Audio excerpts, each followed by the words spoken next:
Veja no ICL Notícias, segunda edição.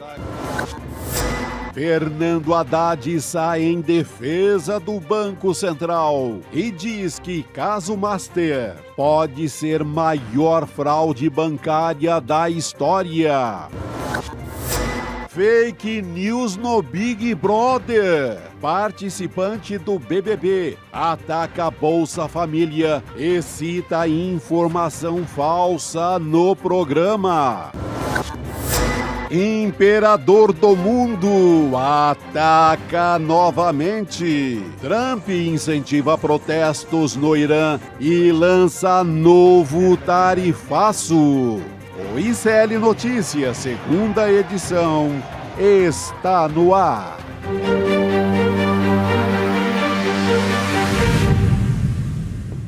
Olá, boa tarde, seja muito bem-vindo, seja muito bem-vinda. O ICL Notícias, segunda edição, está começando.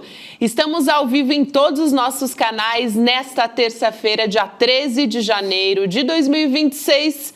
Ao meu lado já tem o meu fiel escudeiro de todas as semanas, Chico. Opa, esse é um prazer que se renova de segunda a sexta, Gabi. É um prazer. Boa tarde. Se renova também a Luísa Vilela, diretamente de Brasília. Teve operação, daqui a pouquinho ela entra junto com a gente para contar sobre essa operação da Polícia Federal. Chico, aliás, ontem acho que ela fez uma previsão. A Elô falou sobre as emendas parlamentares, que era um assunto que ia render muito ainda nesse ano, já começou a render. A profética Elô Vilela, na verdade não é profética, sabe das coisas, né? Exatamente. Ela não podia falar ainda, viu o rumor, estava ali, guardou e hoje explodiu lá na Bahia. Mas olha, onde mexer nessa questão de emenda, e principalmente emenda PIX, onde mexer vai constatar que a grana não foi para a obra, não foi para serviço, ficou no bolso de alguém. Você viu agora lá em Roraima o caso do relator do TCU. Pois é. Todo metido a fiscal da humanidade, estava lá com emenda PIX em Roraima, no interior de Roraima. Foi dinheiro para fazer 300 casas, fez lá um mocozinho lá, deu um tapa, um mocozinho que... o pedreiro deve ter gastou ali meio dia para fazer, para justificar a dinheirama toda enviada para lá. Então, mexeu com emenda, é isso aí. Um caso escabroso aqui para trazer o contexto dessa história. O alvo hoje da PF foi o deputado federal Félix Mendonça Júnior, do PDT.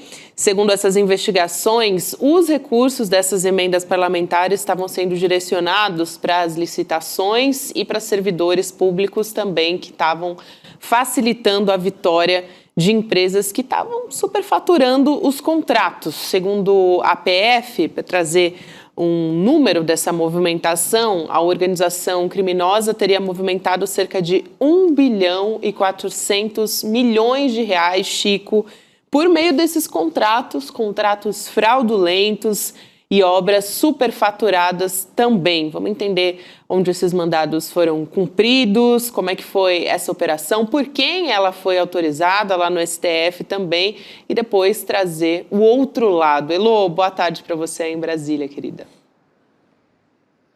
Boa tarde. Pois é, vocês sabem que é só mexer um pouco que encontra, né?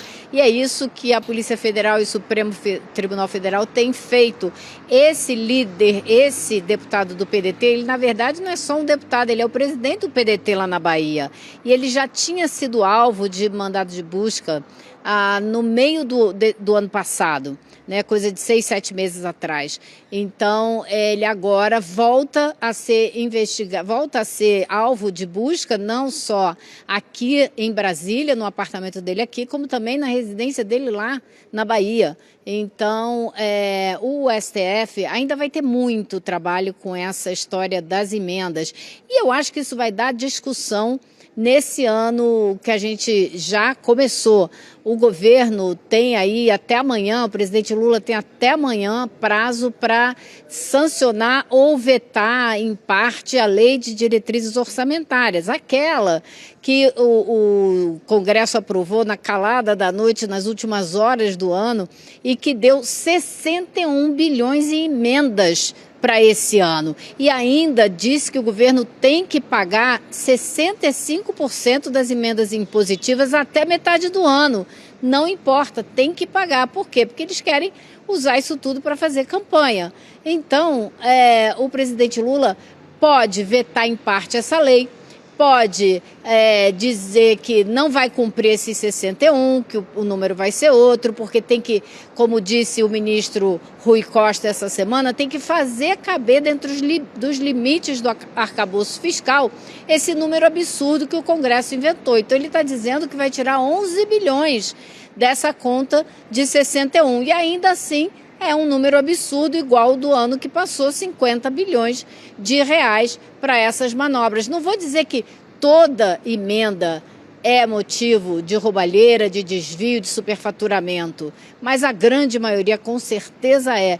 Então, eu achei super interessante, eu conversei hoje com um advogado que faz parte do movimento de combate à corrupção eleitoral.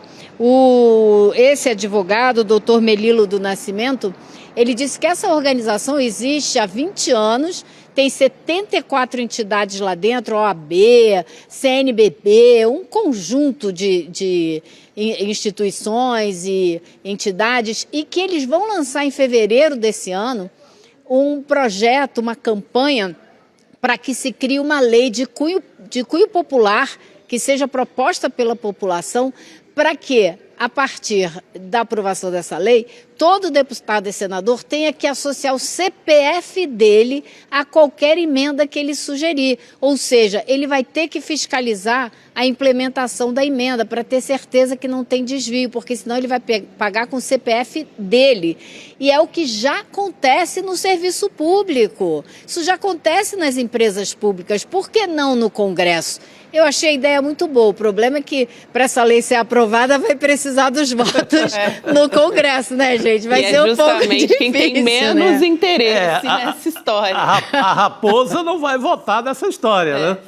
Porque é totalmente contra ela. Mas essas emendas, o pior dela em ano eleitoral é que desequilibra a ideia de democracia. Você pega o candidato com emenda, o candidato sem emenda. O candidato com emenda, a emenda PIX principalmente, ele chega, ele faz uma farra numa região e ele leva voto de quase todo mundo. Há um desequilíbrio. Pô, já tem o fundo partidário, que distribui com os candidatos, que ficasse nisso. Pelo menos no ano eleitoral, para dar mais uma igualdade ali, uma isonomia na competição, para ver quem chega vitorioso no Congresso. Se você vai na farra das emendas, meu Deus do céu, é muito um jogo desequilibrado. É muito desequilibrado. Só para trazer aqui mais informação sobre essa operação de hoje, né, Elô, que foi uma operação autorizada pelo Cássio Nunes Marques, pelo ministro do Supremo. Ele determinou o bloqueio de 24 milhões de reais de contas bancárias. Aliás, esses mandados eles foram cumpridos em endereços ligados a esse parlamentar do PDT, que eu comentei aqui, lá em Brasília, em 3 cidades baianas também. Em Salvador, só para uma curiosidade aqui, o mandado de busca e apreensão por lá foi cumprido no edifício desse parlamentar, aliás, num dos bairros com o metro quadrado mais caro lá da capital baiana. Aí, trazendo aqui o posicionamento dele, da defesa também, ele negou as acusações, relatou surpresa com essa ação da Polícia Federal. E, em nota também, a defesa até ressaltou que ele já tinha sido alvo antes de uma operação da Polícia Federal, que foi em junho do ano passado, 2025, e que, segundo a defesa, tá, gente, não encontrou qualquer elemento contra o deputado. E aí, o que é curioso é que ele lamentou a lentidão no trabalho da Polícia Federal, né? O Mendonça Júnior, ele disse que essa demora causa prejuízos políticos, especialmente em ano eleitoral, e por isso ele quer que essa apuração aconteça de forma célere e responsável. É curioso, né? Ele está sendo alvo da operação, ditando o ritmo do trabalho da Polícia Federal. Ele acha que está devagar? E já achou tudo isso dele? Imagina se for mais rápido. Tá bom, deputado. 24 milhões foram bloqueados hoje, né? Se for mais rápido, vai pegar quanto, deputado? Tá no ritmo... Exatamente. Tá no ritmo certo. Mas o pior, Elô, acho que escapariam poucos se for investigar todo mundo nessa relação das emendas. O que está errado é esse sistema inventado, patenteado pelo Eduardo Cunha e pelo Arthur Lira, que é um sequestro do orçamento do governo para o Congresso. Ficou tudo para eles, praticamente. Isso desmantela o planejamento dos ministérios, provoca corrupção sem fim, tudo que é Estado. É uma desgraça. A gente tem que acabar com esse modelo. Sempre teve emenda, mas... E você ainda cria? Por favor, Elo.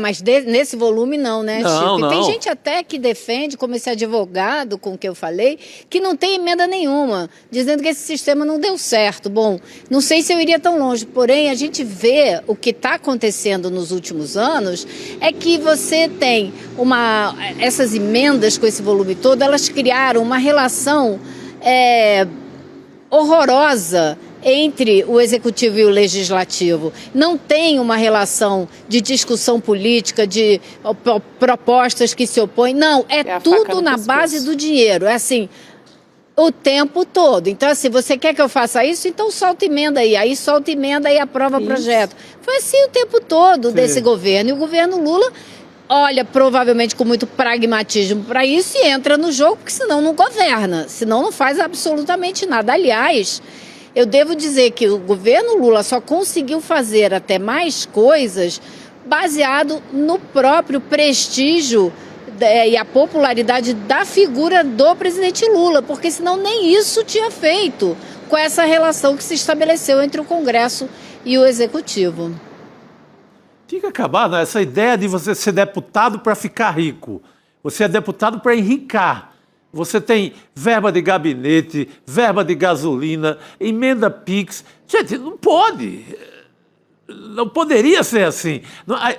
Você vira deputado não em nome de uma causa, não para melhorar uma região qualquer do seu país. Você vira deputado para fazer patrimônio.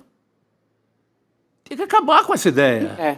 E a tendência é realmente a gente ver mais operações como essa de hoje em ano eleitoral. Então, realmente tem muito parlamentar aí preocupado com essa história e como isso vai afetar. Já deixou bastante claro, né, Elô? Tem muita gente aí que está com muito receio. Diga. Com medo.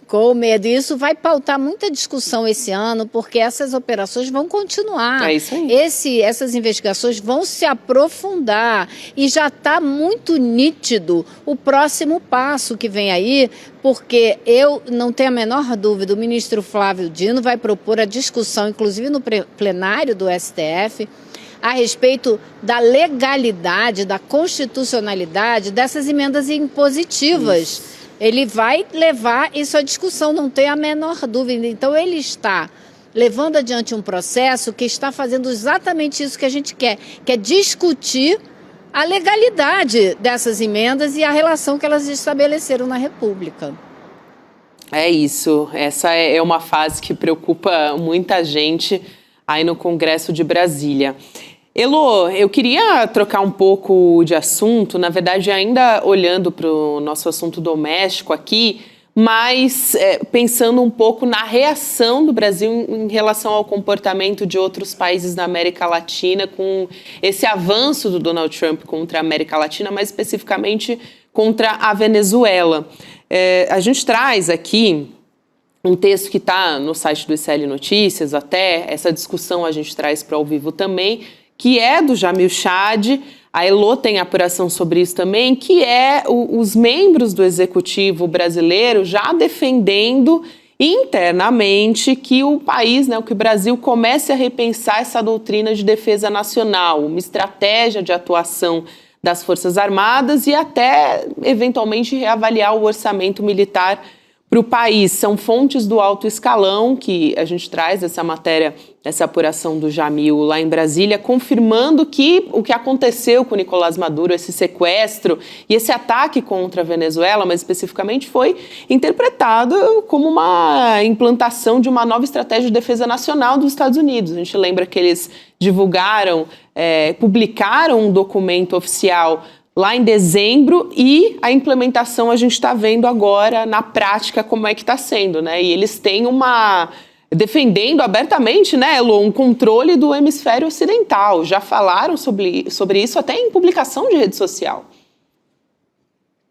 Na maior cara de pau, né, Gabi? É realmente estarrecedor. Aliás, excelente matéria do Jamil, recomendo que o pessoal depois vai dar uma olhada no site, mas eu só acrescentaria aí uma coisa. Primeiro, duas coisas. Primeiro, essa preocupação com a necessidade de atualizar a estratégia de defesa brasileira já existe desde o começo do governo Lula, desde o começo do mandato e especialmente no começo do ano passado, quando o Donald Trump foi eleito. Porque, gente, já estava escrito nas paredes. O plano dele, antes que foi publicado pela Heritage Foundation, já deixava claro, já se referiam à nossa região como o quintal dos Estados Unidos. A gente não sabia quanto tempo ele ia demorar para começar a colocar em prática essas ideias que ele agora está colocando com toda a violência, né, com toda a barbaridade. Esse artigo do Jamil também cita um outro artigo que foi escrito pelo economista o Paulo Nogueira Batista Júnior, e que ele faz um alerta a respeito desse sistema de defesa brasileiro. E eu estava conversando com o Paulo, e ele estava dizendo o seguinte: não adianta só investir no orçamento, né, das Forças Armadas, é preciso ter arma de dissuasão, ou seja, ter mísseis. Ele acha que foi um grande erro o Brasil ter colocado na sua Constituição o compromisso de jamais ter armas nucleares. Por que ninguém mexe com Kim Jong-il da Coreia do Norte, né? Por quê? Porque ele tem armas para se defender caso alguém o atacar ou caso alguém o ameaçar. Ele já faz teste toda hora, faz aquele teatro todo, mas isso é uma arma de dissuasão que impede outras potências de agredirem a Coreia do Norte. A gente está num mundo hoje que me parece que não tem outra saída. Ou você tem esse tipo de arma, mísseis, né, de longo alcance, ou você vai ficar numa situação muito ruim. Existe essa discussão no Planalto, e eu ouvi de um diplomata falando: poxa vida, a gente tem hoje, cadê a Avibraz? A Avibraz, que produzia mísseis, que desenvolvia tecnologia nessa área, está fechada há quase 3 anos, está uma briga danada do sindicato com o governo para que ela seja reaberta. Agora, nos últimos dias do governo, do Congresso, houve a liberação de uma verba, acho que são 300 milhões, para investir na Avibraz. É pouquíssimo, isso é nada, tem que haver um orçamento para isso. Então a gente está falando aqui de emenda e a gente está vendo que o governo fica engessado, porque ele não tem mobilidade com o orçamento, porque está tudo sequestrado pelo Congresso. Então você não consegue nem fazer um plano de defesa decente, porque você não tem o dinheiro na mão para fazer. Essa fala da Elo é fundamental, né, Chico? E a gente está sendo empurrado para isso. Infelizmente, eu sempre achei que nunca fosse necessário, não é? Até minha visão um pouco hippie da história, paz e amor e vamos embora. Mas, olha, temos 2.000 quilômetros abertos ali na Amazônia, com fronteira com a Venezuela, que está ali, aberto. O Trump entra na hora que ele quiser e saqueia a Amazônia na hora que ele quiser. Então, é necessário sim, chegou esse tempo. Infelizmente, vivemos tempos de apocalipse e é necessário. Não dá para fingir que não está acontecendo, né? Chico? Não dá. E, Chico, não é só a Amazônia. Você vê, quem vai garantir a soberania da Amazônia, não é? Quem vai garantir que a gente não vai ser usurpado lá em Itaipu, agora que o governo do Paraguai está abrindo espaço para os militares americanos, né? Quem vai garantir que eles não vão tentar se meter ali na margem equatorial para tirar o petróleo que está ali? Ou seja, tem muitas coisas no Brasil que precisam ser muito bem defendidas agora, porque esse governo dos Estados Unidos já deixou claro que não tem limite, ele quer os recursos naturais de todo mundo e pronto. Eloá, a turma do BRICS colocou em pauta a possibilidade de forças dos BRICS, equivalente ali à OTAN, digamos assim. Nunca mais eu vi essa pauta na mídia, mas tem essa possibilidade também, né? Que seria uma saída. Pois, olha, foi bom você perguntar, isso foi uma das perguntas que eu fiz a um dos diplomatas que trabalham junto com o governo aqui, né, e que me disseram o seguinte: olha, a gente não considera a possibilidade dos BRICS serem uma força armada. As relações do BRICS são econômicas e não vai se misturar, ou seja...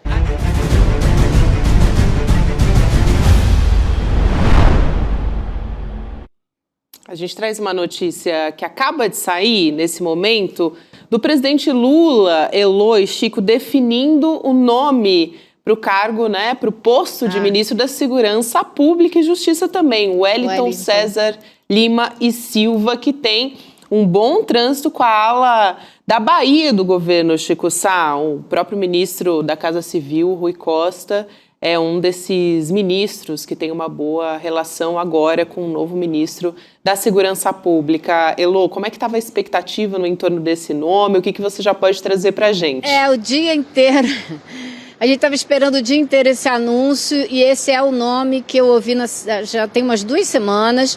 Ele foi ministro da Dilma por 11 dias, mas teve que sair porque ele era do Ministério Público. E para você ocupar um cargo no Executivo, existe um tempo que você tem que ficar fora do Ministério Público e ele não tinha cumprido esse período. Mas agora ele era advogado da Petrobras e como advogado da Petrobras ficou muito próximo do presidente Lula, tem bom trânsito no Supremo Tribunal Federal e tem também bom trânsito no Congresso. Como você disse, ele era do Ministério Público da Bahia, então ele tem uma relação muito próxima com o senador Jacques Wagner, com o Rui Costa, com a turma da Bahia. O pessoal brinca aqui que é a República do Acarajé, que tem uma predominância muito grande de baianos no governo brasileiro hoje. Mas esse era o nome esperado, era um nome de consenso, do agrado de muita gente. Então, ele deve assumir imediatamente, porque o ministro Lewandowski deixou o gabinete dele na quinta-feira, né? Na quinta-feira ele já saiu, então agora o Wellington Silva, né, vai assumir. Eu acho que vai ser rápido, porque o ministério está precisando, né? Não foi uma saída com o nome de alguma estrela, né? Não foi. Não é também um nome que tenha um currículo ligado ao embate ali sobre segurança pública. Que era o que se esperava. É o nome na contramão total do que aqui mesmo no ICL a gente vem falando. É a famosa aposta política. Vamos ver no que vai dar. É um ex-promotor, tem história de Ministério Público, sabe os caminhos do crime, mas não é alguém com currículo ali que vem e diga: olha, esse aqui já fez e aprontou, fez coisas espetaculares, tem uma história no combate à criminalidade no Brasil. Não é esse nome, é o nome de aposta. Vamos ver. Mas o que também vai dar. O ministro Lewandowski não era, né, Chico? Não, também não era. O Lewandowski também não era, né? Segue numa linha parecida. Não é uma estrela que tem o nome ligado a combate ao crime no Brasil. O governo vai para a eleição sem esse nome. É uma aposta, um cálculo político ali, reforçado pelo poderio dos baianos no governo. Eu iria no nome mais cabuloso ali, no sentido de enfrentamento do debate. A dúvida é quem é esse nome, sobre crime organizado. O Capelli, Pois tinha gente falando no nome do... No sentido de estridência. Não, desculpa. Capelli não tem nenhuma experiência com combate ao crime. Capelli é um jornalista, ele não tem experiência em combate ao crime. Tem uma atuação ali junto com o Flávio Dino. Ele trabalhou ali no 8 de janeiro. Mas o que eu quero dizer com isso, Elô, que não é vai dar certo ou vai dar errado. É assim, a aposta não foi nesse tipo de nome, foi no nome... Com esse perfil. O nome de bastidor, muito conhecido do governo, quase emplacou no governo Dilma, mas não pôde por questões da lei. É uma aposta no nome discreto, vamos ver no que vai dar. Vamos ver no que vai dar. Ele acabou Tinha de gente ser falando o nome do Andrei Rodrigues, da né, Polícia da Polícia Federal. Federal. Foi um nome bastante falado. Mas aí tiraria, né? O Mas cara que está fazendo um bom trabalho, não é? Esse Exato. Fazendo um belo trabalho na Exato. PF, você tiraria acho que esse foi o cálculo, nome. E o Lula também desistiu do Ministério da Segurança Pública, né? De dividir o ministério. Aparentemente, sim. Aparentemente, então, sim. O que eu acho que... Então, como estratégia, é uma escolha que não revela nenhuma tática eleitoral. Vai com o mesmo perfil do que seria o Lewandowski, do que seria o velho Ministério da Justiça. Não há uma aposta, eu acho, mais, digamos, publicitária em cima do Ministério da Justiça.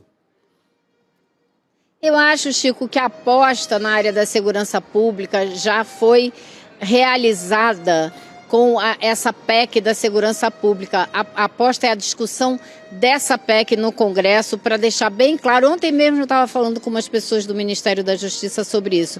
A ideia é usar essa PEC para deixar bem clara a diferença do pensamento do governo a respeito de como atuar na segurança e o que pensa a extrema-direita. Enquanto a extrema-direita quer pulverizar os recursos, dividir as ações, cada um fazer a sua parte, o governo federal foca na articulação nacional de todas as forças para fazer esse combate ao crime organizado. Então, a ideia é deixar bem clara essa diferença. E não vai ser o ministro da Justiça que vai fazer necessariamente isso. Claro que ele também vai trabalhar nisso, mas vai ser a discussão dentro do Congresso e vão ser os discursos do presidente Lula a esse respeito. Eu acho que é uma pauta fundamental nesse ano que vai entrar.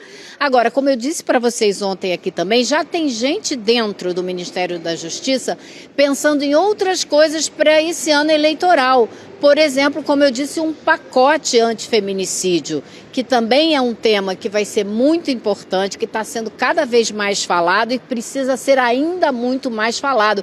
E vamos lembrar que o voto feminino é um voto essencial para quem quer se eleger em qualquer lugar. Então, tem também isso. Acho que tem aí um combo, né? Tô com você, Elô, nessa, somando, claro, com a PEC da segurança e o PL antifacção. Acho que são 3 olhares fundamentais e o governo Lula está com foco total na segurança pública. Vamos ver como é que o ministro, no fim das contas, que é um ministro mais técnico, vai se colocar diante dessas situações também. A gente vai continuar discutindo esse assunto mais para frente. Se faz a questão do feminicídio uma grande bandeira mesmo. Claro. Aí você pegaria, atuaria na contramão do que pensa a direita e a extrema-direita em matéria de segurança pública. É isso. Você vê aqui em São Paulo mesmo, o Tarcísio abandonou essa questão. Sequer tem verba para combate ao feminicídio. Então, se usa isso como uma grande bandeira, mas fazer ali com substância, com gosto...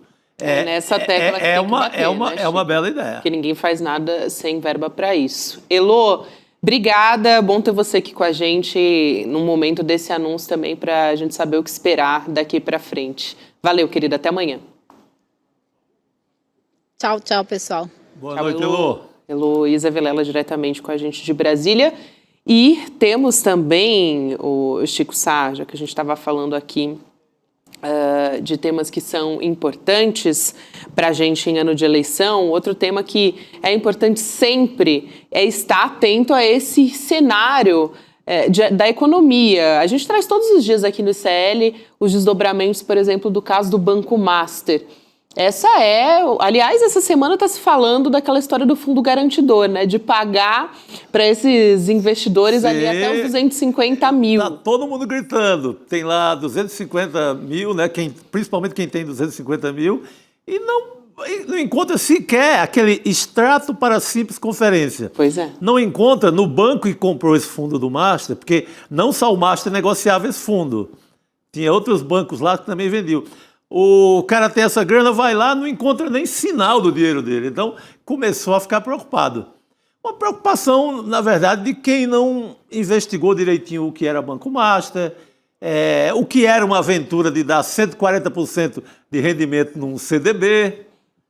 Por isso Por isso, a importância de todo começo do ano trazer aqui no ICL o mapa da mina. Em 2026, o cenário já está completamente diferente do ano passado.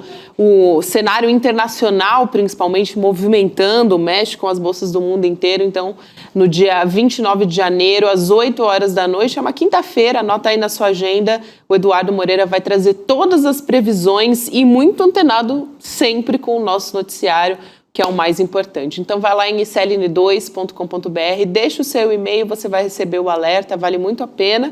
E é isso, evitar cair numa enrascada, num golpe, né, Chico? Famosa... Vamos falar a verdade. Não era investimento, era cilada. Cilada.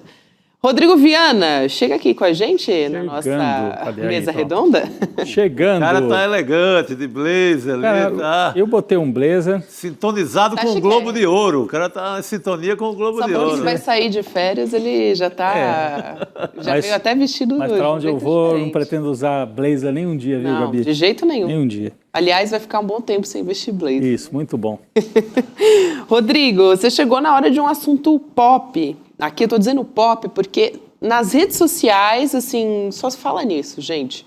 Ontem a gente teve o lançamento, a gente não vai falar do Big Brother Brasil, tá? Mas de uma das falas de uma das convidadas ali, das participantes do Big Brother Brasil, que tá mobilizando redes sociais, que é a atriz Solange Couto. Ela divulgou uma informação falsa sobre programas de assistência social, mas especificamente o Bolsa Família. Isso foi o primeiro dia do reality show, tá, gente? Foi ontem essa história. O que disse a Solange Couto? Que o Bolsa Família, nas palavras da Solange Couto, hein, gente, da atriz, incentiva o abandono escolar. E, na verdade, é o contrário. Né? O programa exige frequência escolar como uma condição para que se tenha o Bolsa Família. Então, está tendo muita crítica nas redes sociais, as pessoas falando sobre a velocidade que uma desinformação pode chegar nas pessoas, o estrago é muito grande. Então, também há, por outro lado, essa corrente para realmente informar a verdade sobre o Bolsa Família, né? E sobre a frequência escolar. Bom, primeiro que é mentira. Segundo, é mentira que o Bolsa Família incentive o abandono escolar. Ao contrário, uma das condições para receber Bolsa Família é que os filhos permaneçam na escola. Aliás, isso não tem nem a ver com o PT, hein, gente? Isso vem da dona Ruth Cardoso no governo do Fernando Henrique Cardoso.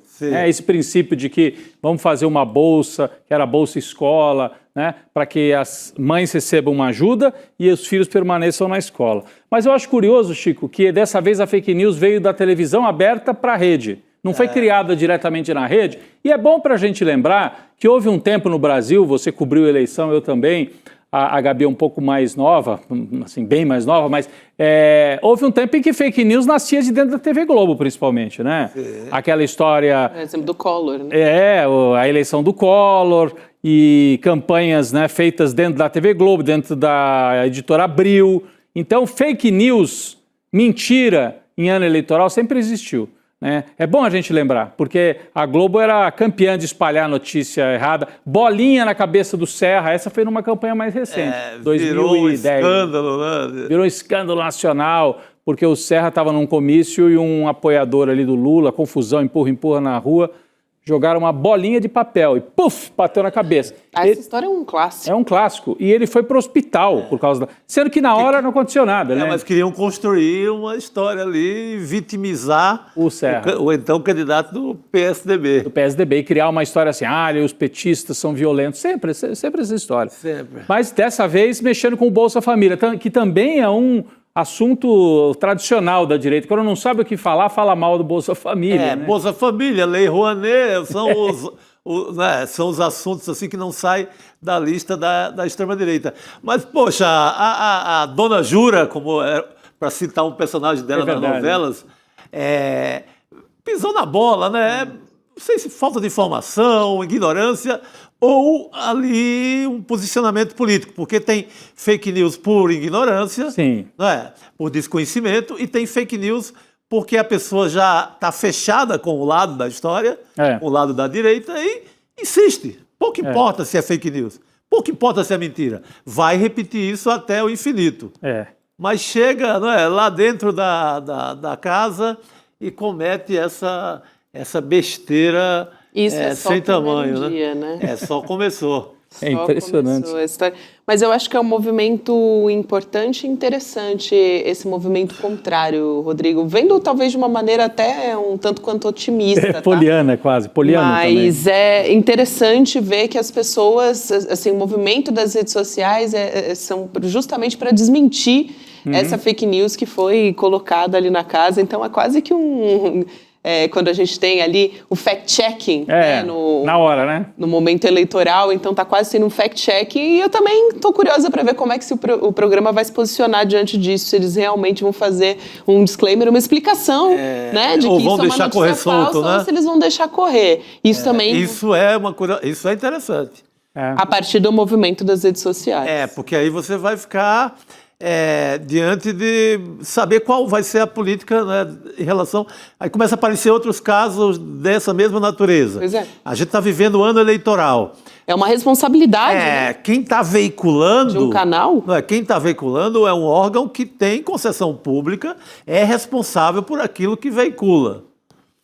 E que vai fazer debate. É um programa de entretenimento, mas está veiculando uma fake news que pode interferir no resultado de uma eleição. Mexe com a democracia. É isso aí. Então, se zela pela democracia, tem que ter um comunicado. Isso aí. Ao contrário do que tal, fulano de tal, no BBB, não sei das quantas, mentiu. Pronto. É simples. Cometeu um equívoco. Para isso. ser mais educado.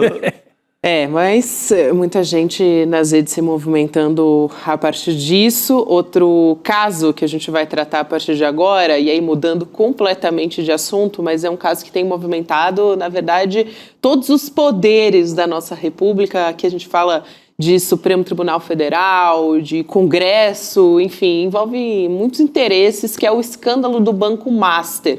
Luiz Costa Pinto ontem já adiantou que estaria aqui no ICL junto com a gente hoje, e ele volta para falar sobre essa declaração, uma novidade sobre essa história, uma declaração do ministro da Fazenda, Fernando Haddad. Lula, boa tarde, bem-vindo mais uma vez. Boa tarde, Lula.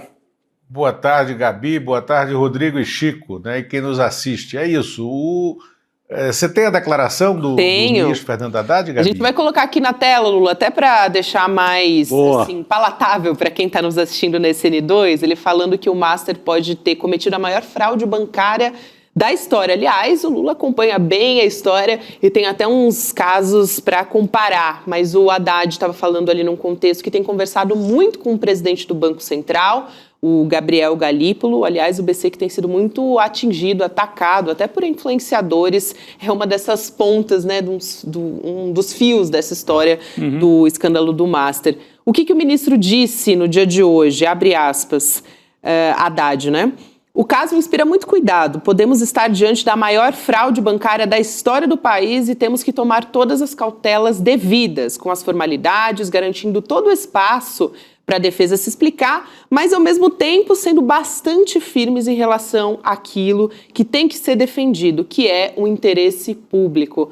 Então, uma declaração do Haddad que vem, Lula, num momento que a gente vê o TCU também todo se reorganizando depois daquela decisão unilateral do ministro Jonathan, né? Que é muito ligado ao Centrão, e o Vital do Rego quase que vindo para apaziguar tudo que aconteceu no TCU, mas o Lula pode trazer todos esses detalhes para a gente. Isso. O escândalo do Banco Master, né, que ainda está em curso, ele é muito recente. Você estava comentando no início aqui do N2, Gabi, que tem a questão da devolução do dinheiro do fundo garantidor, né? Mas o fundo garantidor, ele tem por compromisso começar a devolver o dinheiro depois do 30º dia da liquidação da instituição financeira quebrada. A liquidação aconteceu no dia 18 de dezembro do ano passado. A gente está completando o primeiro mês, os 30 dias curriculares, né, regulamentares agora. Então está no prazo. E eu acho que as notícias não serão boas para o pequeno investidor que acreditou nas mentiras do Banco Master, né, nessa devolução desse CDB turbinado de 140% do CDI. Por quê? Era impossível ele dar esse retorno e o fundo garantidor não tinha lastro para segurar toda essa capilaridade que o Banco Master construiu. Então, o pequeno investidor receberá, como é compromisso do fundo garantidor, mas sem o retorno do tempo em que o dinheiro ficou parado lá, no Banco Master, e até o limite de 250 mil por CPF. Não é por aplicação. Se você tinha 3 CDBs, né, de 250 mil, você vai receber 250 mil de volta. O restante vai ficar preso lá. Então, essa informação é fundamental para acabar com as expectativas. Agora, por que é que o Banco Master foi, sim, o maior escândalo, né, do setor financeiro brasileiro em toda a história? Pela capilaridade que ele tem, né, dentro das instituições. Porque, do ponto de vista do volume de recursos fraudados, o Banco Nacional, que aconteceu há 30 anos, em 1996, foi maior, né, durante o governo Fernando Henrique. Antes da quebra do Banco Nacional, nós tivemos uma temporada de quebra e liquidação e extinção de bancos, que foi justamente o início do governo Fernando Henrique, junto com o Plano Real, entre 94 e 95, quando você teve a extinção de instituições, algumas até mais do que centenárias, como o caso do Banco Econômico, mas que não tinha fraude dentro das operações, como tem no Banco Master. Foi por um problema de liquidez e patrimônio líquido a descoberto. Né? O Banorte, Banco Nacional do Norte, onde o Chico Sá teve conta, né, no passado. De verdade.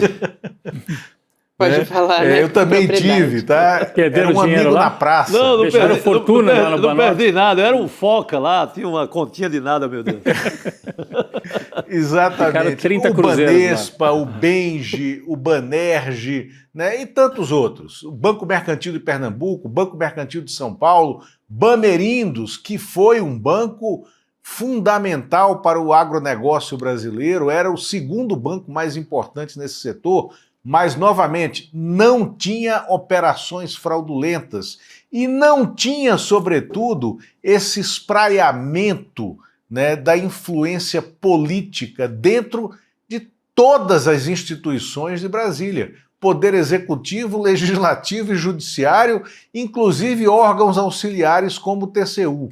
E isso que aconteceu no TCU é inédito. O TCU, volta a falar uma coisa que a gente conversou ontem, o TCU não é um órgão do Poder Judiciário. O TCU é um órgão auxiliar do Congresso Nacional, integrado por ex-parlamentares, que é o caso do Jonathan de Jesus. E, no caso dele específico, um ex-parlamentar do Centrão, da centro-direita, foi líder do Republicanos, né, e tem relações políticas com os 2 presidentes de partido que eram os maiores abre-alas do Banco Master e do Daniel Vorcário em Brasília. Ciro Nogueira, do Progressistas, e Antônio Rueda, do União Brasil. E esse Jonathan de Jesus, que também é filho de senador, Messias de Jesus, né, que fazia operações políticas com emendas do Orçamento Geral da União, ele foi levado para o TCU e se prestou a esse papel que gerou uma exposição muito ruim para o próprio tribunal, e o tribunal acabou sendo descoberto, né, pelas outras instituições na sua maneira mal feita de operar. E foi por isso que o presidente do TCU, Vital do Rego, que também é uma raposa, né, criada, né, nas instituições aqui em Brasília. O Vital do Rego foi deputado e senador pela Paraíba, filho de um ex-deputado, Vital do Rego, né, que foi muito ativo durante o primeiro governo Lula, durante o período do Fernando Henrique, e até mesmo foi integrante, né, o Vital do Rego, da CPI do PC. Então, o Vital do Rego, presidente do TCU, sabe como as coisas funcionam. E o que ele fez ontem, ao procurar o Banco Central, foi justamente arrumar uma maneira de tirar a sua instituição daquele problema que o Jonathan de Jesus tinha criado. E isso aconteceu, né? O TCU baixou a bola está no chão, está no gramado, está rolando, o Banco Central ganhou essa peleja e agora vamos para o segundo tempo desse refluimento das instituições, que é o STF retirar da Suprema Corte as investigações, o caso Banco Master, devolvendo ela de onde ela veio, para a Justiça Federal, sem ninguém que tenha foro privilegiado precisando usar esse poder do lobby federal construído em Brasília para salvar as instituições, para salvar esse banco quebrado que é o Master. Ô Lula, e teve um desdobramento nessa tarde. Hoje à tarde eu conversava com o Lula em detalhes. Amanhã a gente vai ter um episódio só dedicado a essas novidades, no caso do Banco Master, mas eu vi uma expectativa da avaliação do plenário sobre a inspeção no Banco Central, que aconteceria ainda lá para o final desse mês, se não me engano, no dia 21. O Banco Central retirou agora o recurso apresentado contra essa decisão monocrática do ministro Jonathan de Jesus, que autorizava justamente essa inspeção em toda a documentação ligada à liquidação do Master, que foi uma decisão que foi decretada pelo BC, se não me engano, em novembro, né, Lula? E agora com essa desistência, então, não vai mais ser apreciado no plenário do TCU, como havia expectativa, não é isso? Vai ter alguma interferência? Isso. Pode acelerar, no caso? Isso foi parte do acordo, Gabi, feito ontem entre o Vital do Rego e o Gabriel Galípolo, que é o seguinte, olha, vocês dizem lá para fora, o Galípolo pediu, né, com outras palavras, claro, vocês dizem lá fora que não tem nenhum problema na nossa inspeção e que vocês não vão ter acesso a nenhum documento sigiloso, porque isso é uma prerrogativa da autoridade monetária, e nós retiramos o questionamento feito ao ato que foi monocrático e discricionário do Jonathan de Jesus. E para a gente vida que segue e cada um no seu quadrado, né? E foi o que foi feito. O gabinete do Jonathan de Jesus também produziu um pronunciamento, um paper, né, totalmente inodoro, né, para dizer o seguinte, olha, a gente pediu mesmo porque a gente podia pedir, mas estamos recuando no pedido, com outras palavras, estamos recuando no pedido e o que vier, ok, né, o relatório que vier do Banco Central, ok. E o Banco Central já mandou um relatório dizendo o que é que estava investigando dentro dos limites do sigilo bancário, e é isso, né? Agora é cada um no seu quadrado, cada um fazendo o que tem que ser feito, e a próxima porta de saída que vai se abrir aqui em Brasília é a retirada desse caso do Supremo Tribunal Federal, e aí será mais uma derrota para a defesa judicial, né, do Daniel Vorcaro. Porque a gente sabe que uma das estratégias dos maiores escritórios criminalistas, né, que atuam na política é sempre fazer com que o escândalo suba de andar, pegue o elevador aqui em Brasília, vá para os escalões superiores da justiça e que haja sempre um grande acordo nacional para que para que as investigações sejam encerradas por uma decisão superior e se mande destruir provas, como aconteceu naquela investigação dos kits escolares contra o Arthur Lira, que subiu para o Supremo Tribunal Federal, e o ministro Gilmar Mendes mandou que fossem destruídas as provas já coletadas, né? Então, essa era a ambição, como aconteceu na época ainda do governo Dilma I, né? Com aquele escândalo, era um escândalo que mexia com 1/3 do STJ, né? Eu esqueci agora, com as empreiteiras também. Castelo de Areia? Lava Jato. Castelo de Areia. Castelo de Areia. Operação É. Castelo de Areia. Ela foi subindo, aí até o momento que alguém disse, não, essas provas são irregulares, vamos destruir as provas, e aí acaba o escândalo. E acabou o escândalo. Quem deu essa canetada foi o Gilmar Mendes, né? Eu tive acesso na época o Castelo de Areia inteirinha, pegava... Novamente. Metade da República estava na Castelo de Areia, inclusive alguns jornalistas estavam na Castelo de Areia também. E aí chegou lá na mão... Exatamente. E o Luiz Fux estava no STJ nessa época, né? E derrubaram tudo. Era ministro do STJ, estava nesse meio. Agora, Lula, rapidinho, só para a gente dar uma atualização também política. Hoje o Rodrigo Hollenberg, deputado federal do Distrito Federal, né, do PSB, anunciou que conseguiu coletar as assinaturas para uma CPI do Banco Master. É claro que depende do Hugo Mota, né, colocar para funcionar, talvez seja um pouco difícil pelos compromissos que ele tem, mas importante que esteja se movimentando aí o Rodrigo Hollenberg para essa CPI. Rodrigo, excelente você trazer isso, né? O Rodrigo Hollenberg, deputado, que aliás reconquistou o mandato no Supremo Tribunal Federal, porque ele tinha sido eleito, mas não tinha tomado posse por um erro de contagem de votos. Sim. Foi uma decisão do Supremo que fez com que ele tomasse posse. Ele foi governador do Distrito Federal. Durante o governo dele, foi apenas um mandato, ele arrumou o BRB, ele pegou o BRB destruído, ele ajeitou as contas do BRB e preparou o BRB para voltar a ser o que sempre foi, um banco de fomento da economia do Distrito Federal. E aí o Ibanez, que o sucedeu, assume e transforma o BRB no grande sócio dos capitalistas de compadrio, né, do Distrito Federal. O Rodrigo conhece muito bem o BRB, né, ele realmente ajeitou o banco, e se essa CPI sair do papel, ela vai mudar a política do Distrito Federal. O Rodrigo sabe o que quer investigar, né, e vai ser muito importante se essa CPI for instalada de fato. É isso.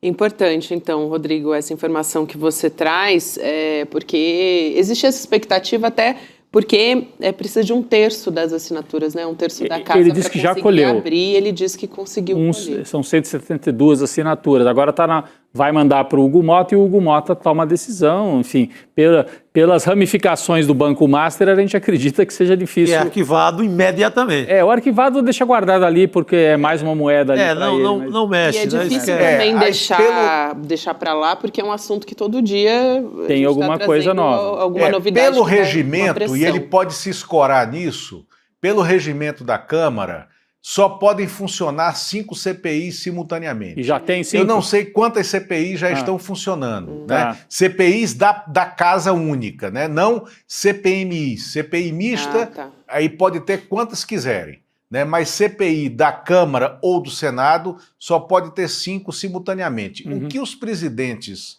fazem quando acontece esse caso de uma CPI, de um pedido de CPI, ter o número de assinaturas suficiente e ele não quer a criação daquela CPI, o que é que ele faz? Ele pega e cria 5 CPIs ao mesmo tempo para impedir, né, o funcionamento daquela que ele não deseja. Então essa pode ser a estratégia dele.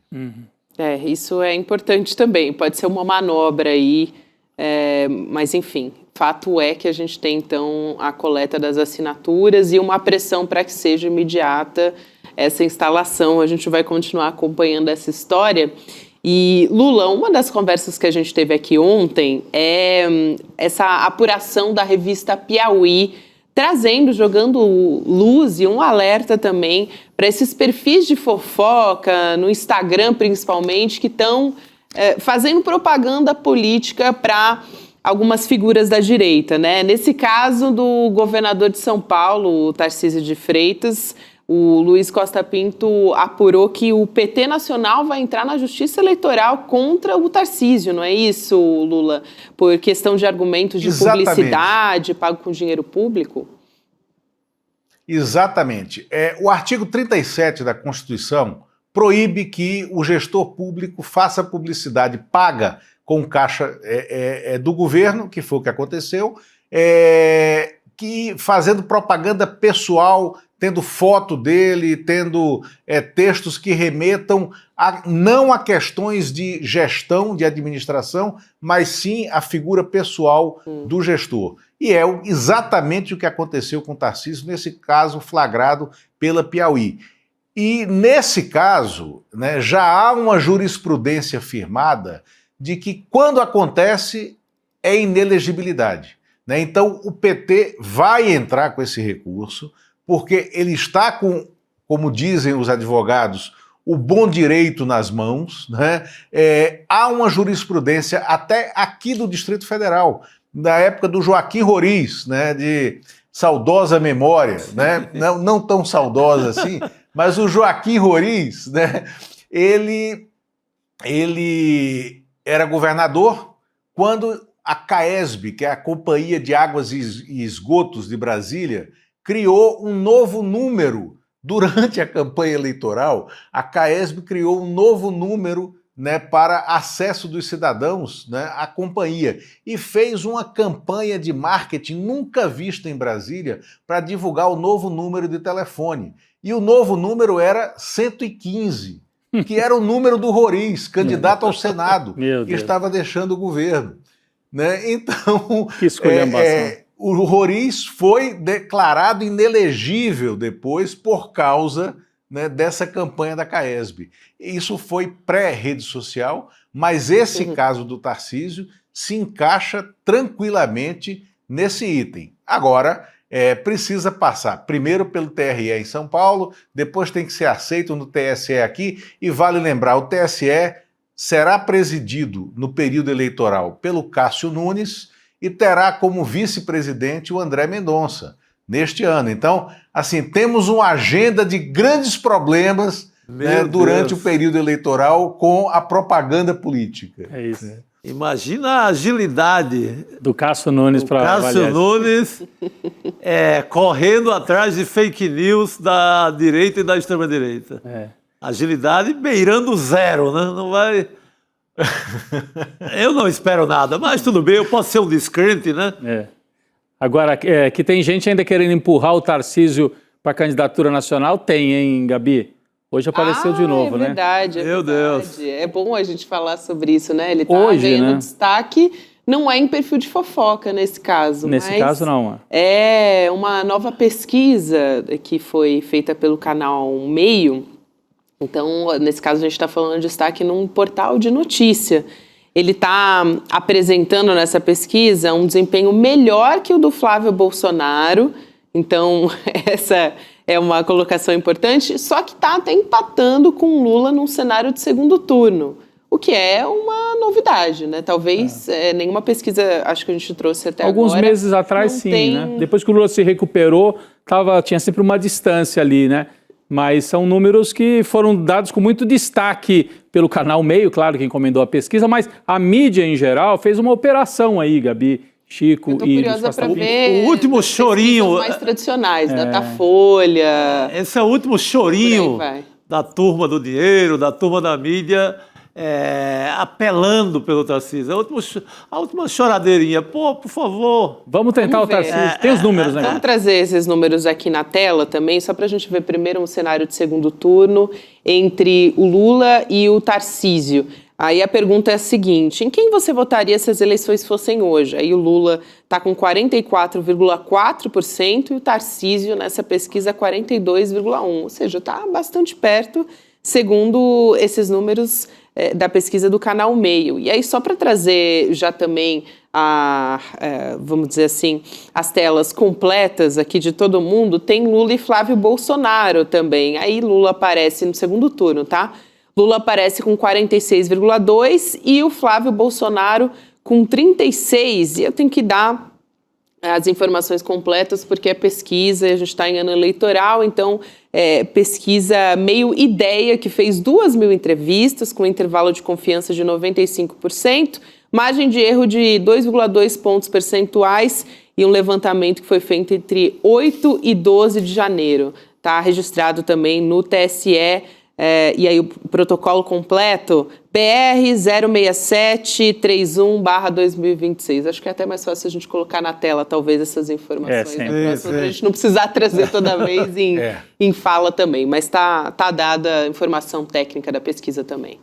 Você sabe que eu trouxe no ICL Urgente esses números, Lula, rapidinho. A gente trouxe no ICL Urgente, o Lula até comentou aqui com a gente, que quem não gostou dessa pesquisa foi a direitona do Bolsonaro, a extrema. Sim. Porque percebeu claramente que a pesquisa foi feita, as manchetes foram geradas e o Paulo Figueiredo apareceu lá dos Estados Unidos para dizer: não estou entendendo. Tanto destaque dado para o Tarcísio de Freitas, como se ele fosse o candidato da direita, quando a gente sabe que o candidato é o Flávio Bolsonaro. Então, eles sentiram, né, Lula, essa pesquisa que tenta dar um empurrãozinho, como o Chico disse, é o último suspiro, né? Último chorinho aí da turma do Mercado e da Faria Lima, tentando empurrar o Tarcísio para o jogo nacional, né? O foragido Paulo Figueiredo, que tem um espaço lá na Revista Oeste, que é esse esgoto, né, da extrema-direita nas redes, ele fez esse choro, né? E o choro é livre, mas foi um choro interno dentro do ecossistema, né, de ódio da extrema-direita. E nesse caso, ele identificou a operação. Ele disse: olha, essa pesquisa é criada para alavancar o Tarcísio e tentar fazer com que ele desista do projeto de reeleição, mas o nosso candidato, segundo ele, né, o neto do ditador, João Figueiredo, o nosso candidato é o Flávio. Né? E é muito estranho que a Oeste esteja nessa operação, tal. É o que ele escreve. O que eu acho dessa pesquisa ideia, né? Eu não maltrato os dados e os números, mas pesquisa em época eleitoral, ela precisa ser vista quem contrata, né? E como ela foi feita, como foi a metodologia. A ideia, ela faz pesquisa por rede social. Né? E o tagueamento, né? a georreferência, o georreferenciamento de quem responde à pesquisa é feito a posteriori em cima do CEP, né? Da pessoa que se identificou na rede para responder à pesquisa. Então, ela tem uma margem de erro mais larga e ela tem um grau de confiabilidade nos seus números, eu acho que muito irrazoável para o período eleitoral. Então, tem essa questão. A segunda quem coordenou a pesquisa e a análise da pesquisa, e o Paulo Figueiredo faz referência a isso, tentando desqualificá-la como sendo uma pessoa que participou das campanhas do Fernando Henrique Cardoso, é a socióloga e jornalista Cila Schumann, que de fato ela participou do núcleo de pesquisas da época do Fernando Henrique Cardoso, das campanhas do Fernando Henrique Cardoso, e é uma pessoa com um posicionamento mais ao centro, inclusive filha do Maurício Schumann, que foi presidente da FEBRABAN durante muitos anos, na década de 1990, eu acho que até os anos 2000, o Schumann era presidente da FEBRABAN, durante quase uma década mesmo. Então, é uma pesquisa esquisita. E é uma pesquisa que surge no cenário, parece que, mais uma vez, para confundir e não para explicar, e com um objetivo específico, convencer o Tarcísio que eles acham que é um candidato viável para derrotar o Lula e tentar tirar o Flávio Bolsonaro do jogo. Agora, no fim da tarde, a Michele Bolsonaro, para criar a confusão ainda maior no playground da extrema-direita, a Michele Bolsonaro se pronunciou nas redes sociais, meio que provocando o Flávio Bolsonaro, né, e falando da inviabilidade da candidatura dele. Mais uma vez, não diretamente, né, mas ela fez uma provocação ao Flávio Bolsonaro, claramente inspirada nessa pesquisa da grande confusão. Mesmo, o Lula, a gente tem aqui também essa fala da Michele, que ela, na verdade, estava replicando um story, um vídeo do Tarcísio. A gente está vendo aí na tela, começa o vídeo, ele falando, o país está gastando demais e tal, criticando os gastos do governo Lula.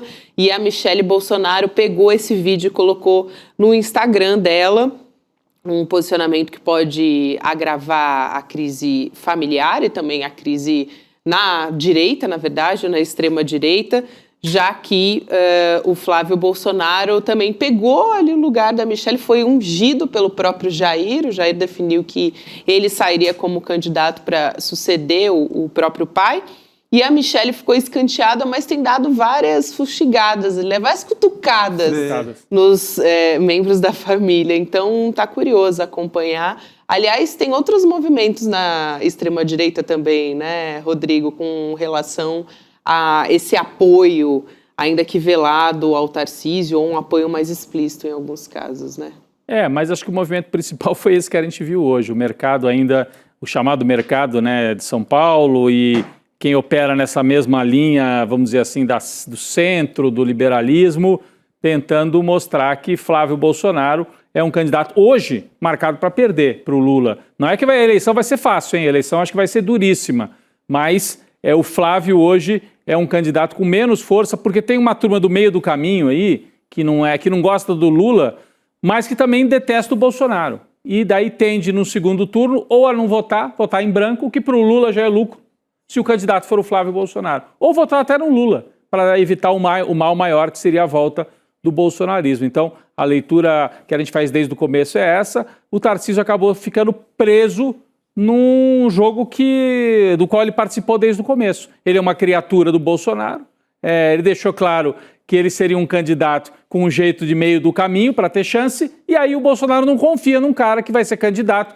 meio que querendo negar um pé em cada canto. Eu sou bolsonarista, mas eu não quero ser tão bolsonarista assim. Aí a família não quer, porque acha que não vai ter compromisso com tirar o Bolsonaro da cadeia. Então ele acabou ficando preso nessa estratégia. Desde o começo a gente apostou, né, que o Tarcísio não seria o candidato. E tudo leva a crer que não vai ser mesmo, vai ser o a operação aqui no Palácio dos Bandeirantes já retirou a candidatura. Já tirou. Assim, no sentido de cargos que deixariam as suas mesas para irem lá na fileira mais da campanha eleitoral, do comitê, já estão mantidos no cargo até o final do governo. O Kassab já reescalou quem tinha de reescalar. Você fica, vai ter eleição, fulano vai para o comitê, mas é estadual. Então, essa operação, assim, esse desenho no Palácio dos Bandeirantes é Tarcísio candidato à reeleição. Líquido e certo. Mas tem esse chorinho aí, né, das chamadas as tais das elites, com suas pesquisas e etc. Acho que é difícil. Ele teria que sair já em abril. Está muito em cima. Está muito em cima. O que pode acontecer é uma operação já ali nos últimos dias da campanha eleitoral. O candidato não foi, o Flávio Bolsonaro não andou, e vamos substituir como der. Mas agora eu acho que vai de Flávio Bolsonaro mesmo. Vai, é isso aí. Eu estava me referindo ao que disse o Paulo Figueiredo sobre o Paulo Figueiredo, não, como eu já tinha falado, o Paulo Figueiredo. Não, o Paulo Figueiredo... A gente tem a tela aqui. Tem a tela agora? Vamos colocar então, porque mostra em que nível que está a disputa dentro da direita. Olha aí, a fala do Paulo Figueiredo nas redes sociais. Achei meio estranha a decisão editorial da Oeste, da revista Oeste, de repercutir... Porque ele está replicando, que não aparece aí na imagem, mas ele está replicando a Oeste falando da pesquisa. Isso. De repercutir a posição do Tarcísio. Aí ele diz, quando o candidato é o Flávio Bolsonaro, numa pesquisa encomendada pelo, aí ele põe em letras maiúsculas, Pedro Doria, feita por um instituto cuja CEO trabalhava com o FHC. Deve ser algo que me escapa. Ele tentou ser irônico, mas aquele jeito bolsonarista que não sabe nem fazer ironia, já entrega tudo de uma vez mesmo, passou o recibo, não gostou da pesquisa, né? E, de fato, o canal do Pedro Doria, segundo alguns, tem ligações com a turma que já foi lá do PSDB, com a turma da economia, com a turma... Os liberais da economia, né? Então o canal dele teria essa ligação, e o Paulo Figueiredo sabe disso. Então tá dizendo, olha aí, a turma que já foi Fernando Henrique, querendo dar uma cutucada no Flávio Bolsonaro para ver se ainda emplaca uma candidatura, que hoje, se não for o Tarcísio, seria quem? Talvez o Ratinho esse talvez seja candidato de qualquer forma, mesmo contra o Flávio Bolsonaro. Temos que avaliar isso também, né? Eu acho que vai ser Flávio Bolsonaro, né? Isso não tem... Não, mas daí não sai mais um nome pela direita? Olha, Não tem movimento não, mas Olha, no Paraná, viu? Fala, Lula. Não, aí eu concordo com o Rodrigo, Chico, e discordo de você. Eu já ouvi, inclusive, de um operador de mercado grande que fica aqui em Brasília, muito ligado a essa turma do mercado financeiro, e diz o seguinte, literal a expressão, o nosso candidato é o Ratinho, tá? E já ouvi em off, né? Bom, não é mais off, né? Eu vou falar aqui, mas também não tem a menor importância.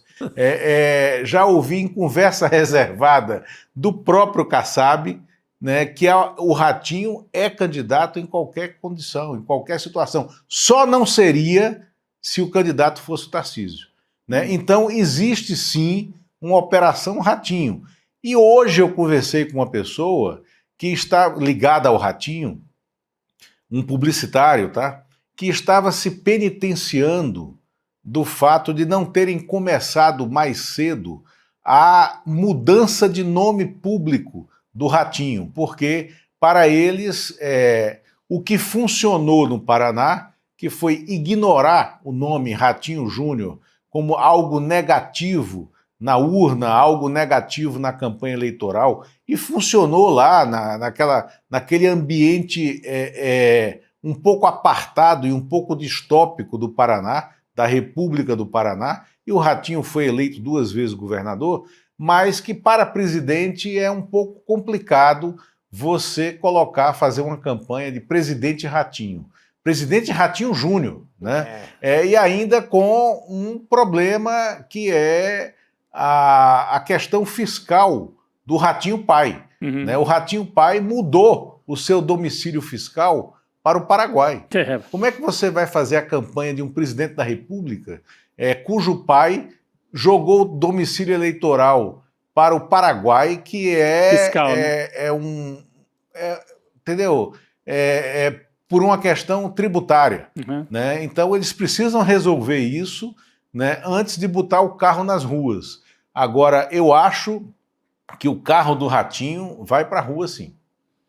Tomara, né? Fica mais uma confusão boa uma boa confusão. na direitona ali, fica uma gincana para ver quem larga com mais vantagem, e obviamente, será abandonado na estrada em breve. É isso. Vamos ver como é que vai ser, e eu tô curiosa para ver como é que vão sair essas pesquisas agora só me no uma brincadeira, Datafolha se a operação... e nas tradicionais também. Lula, rapidinho, só pra gente ainda quer ouvir um comentário seu. Se a operação midiática do Daniel Vorcaro era Operação DV, né, essa é a Operação Faz-me Rir, né, porque a gente está fazendo piada, né, dessa operação desde amanhã, né, nas redes. Sim. E para tentar mostrar o que está por trás dessa pesquisa. É isso aí. Muito bem. Lula, estava aqui dizendo que eu queria ouvir ainda um comentário seu, porque o presidente Lula tomou a decisão de quem vai ser o sucessor do Ricardo Lewandowski. Ele escolheu o advogado-geral da Petrobras, que é o Wellington César Lima Silva, o que deixou muita gente surpreso até, enfim, o nome dele estava sendo ventilado, mas é mais um ministro técnico e não com aquele perfil de ter mais firmeza na comunicação, enfim, num ano eleitoral, precisa passar a PEC da segurança, tem o PL antifacção aí quicando já no Senado também, então tudo isso está sendo colocado com o anúncio do nome do Wellington, e ele foi ministro da Justiça da Dilma Rousseff, né? Ele tem um perfil mais técnico, diferente do que se esperava como alguém enérgico, talvez. Ele trabalhou, se não me engano, com o José Eduardo Cardoso, lá naquele Ministério Também. da Justiça, sim. E depois ficou como ministro durante poucos dias. Né? E com proximidade com a ala mais da Bahia também do governo, né? Ele não foi ministro, não foi efetivado ministro, porque o Supremo Tribunal Federal decidiu que um procurador concursado de Estado não poderia assumir o Ministério da Justiça sem que abrisse mão do seu concurso. Então ele teria que sair do Ministério Público baiano para virar ministro da Justiça, e ele fez a opção de não fazer isso.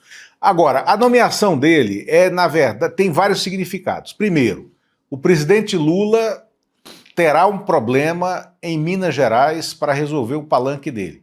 Porque a primeira opção de Lula para resolver vários problemas políticos era era fazer com que o senador Rodrigo Pacheco aceitasse o Ministério da Justiça, junto com a área de segurança pública, como uma homenagem à sua biografia política e para pacificar o Davi Alcolumbre.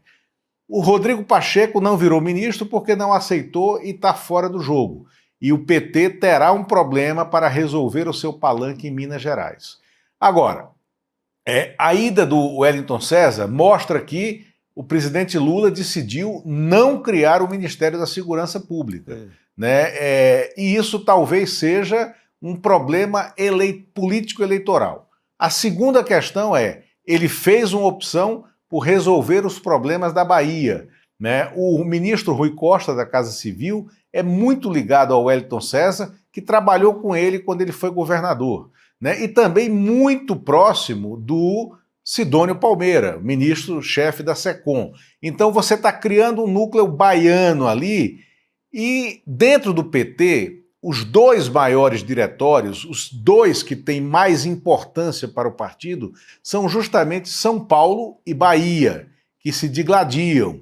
Né? E o diretório de São Paulo, algumas figuras centrais de São Paulo, como José Dirceu de Oliveira e Silva, e o ex-presidente da Câmara, João Paulo Cunha, que será candidato a deputado de novo esse ano, e o próprio Edinho Silva, presidente do PT, que será candidato a deputado federal, eles estavam querendo que fosse indicado, que fosse nomeado o deputado Rui Falcão, que é um nome histórico do PT, né, que também será candidato a deputado federal, dentro dessa mesma base em que João Paulo, Zé Dirceu e Edinho disputarão voto, e para eles era confortável eleitoralmente que o Rui Falcão fosse indicado ministro da Justiça, até como uma homenagem a toda a biografia do Rui Falcão. Agora, o Rui Falcão, ministro da Justiça, neste momento, mostraria que não só que ele não seria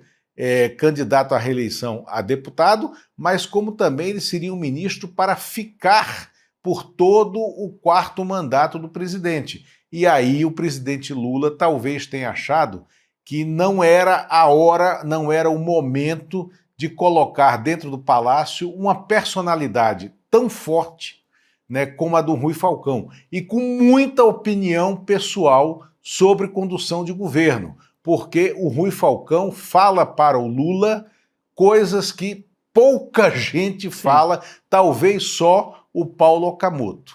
Né? Então, também teve essa importância, essa relevância, a opção técnica pelo Wellington César de Lima e Silva. E lembrando que o próprio Lewandowski saiu com bastante atrito e embate com o Rui Costa, né? O Rui Costa da Bahia, que vai ficando forte e que vai ser candidato ao Senado numa chapa pura lá na Bahia. A meu ver, um erro importante, um erro grande. Larga a mão de um nome mais midiático, que vá para o embate eleitoral sobre a questão, sobre a pauta da segurança pública, para resolver um imbróglio ali, politiqueiro, que você podia resolver em outros termos, em outras nomeações. Eu acho que abre mão de uma vitrine importantíssima para ir para as questões internas do PT, Rui Falcão, sem Rui Falcão, com Rui Costa ou sem Rui Costa, isso não diz nada para a sociedade. É verdade. E era um ano decisivo. Não, e chapa puro sangue num estado tão importante como a Bahia, que é o quarto colégio eleitoral do país, né, é muito perigoso. É perigoso. Né? Você tendo uma eleição com dois candidatos ao Senado, o governador do PT, os dois candidatos ao Senado do PT, isso é muito perigoso num estado relevante eleitoralmente como a Bahia. É o quarto eleitorado do país. Né? Então, eu acho também uma jogada de risco um pouco alucinada. É isso. Lula, obrigada por hoje. Bom ter você aqui junto com a gente, trazendo esses bastidores todos de Brasília, e no momento que a gente tem o anúncio, ainda até não oficialmente, mas já está definido quem vai ser o próximo ministro que vai sentar na cadeira aí do Lewandowski agora. Valeu. Obrigada, Lula. Valeu. Valeu, querido. Obrigado a vocês. Até logo. Até a próxima. Boa noite. Hoje é terça, hein? Então é dia de Precisamos Conversar. Opa! Vamos trazer aqui conversas, porque a gente está num momento que o programa está de férias, mas com discussões ainda bastante atuais. Então, se você gostou do programa sobre heteropessimismo, hoje é uma oportunidade de assistir de novo, ou então, se você não assistiu, é uma discussão cada vez mais presente, principalmente entre mulheres hétero, hein? Essa história da decepção com os homens, com os modelos tradicionais de relacionamento, está bastante atual. A história... Aliás, nas redes sociais eu tenho visto muito. Esse termo existe, heteropessimismo? Heteropessimismo, celibato e por aí vai. Nós demos razão total para isso, né? Nós somos uma desgraça. E nos últimos anos, principalmente, assim, uma decadência da macharada sem limite, né? Vamos entender o que dizem. Dou toda a razão. Bom, eu coloquei 3 filhos homens no mundo. Vamos ver se na geração que vem dá uma melhorada, né? Eu aposto nisso. A gente tem que apostar nisso. Tem que apostar. Tomara. Tem que apostar nisso. Então a gente vai ter essa reflexão a partir de... Daqui a pouco, das 7 horas da noite, você vai ter uma conversa aí da Juliana Baroni, Açucena, Márcia Tiburi e Sara Zara sobre o heteropessimismo. O Chico Sá disse que, com toda a razão, ele quebrou 100% completamente de razão, aqui, pelo amor de Deus. para continuar o programa, gente. Muito bom isso, muito bom. Vamos acompanhar a partir das 7 horas. E ainda tem um assunto internacional, hein, para repercutir. Ontem um assunto que a gente trouxe com o Jamil Chad, mas com uma atualização sobre uma decisão do Donald Trump. Sim. Anunciou que qualquer país que mantiver negócio com o Irã pode sofrer uma tarifa de 25% em qualquer negociação com os Estados Unidos. Ele foi para Truth Social anunciar essa história, a rede social do próprio Trump, dizendo que tem efeito imediato essa decisão, que qualquer país que faça negócios com a República Islâmica do Irã vai pagar uma tarifa sobre todos e quaisquer negócios realizados com os Estados Unidos da América. Essa ordem é definitiva e conclusiva.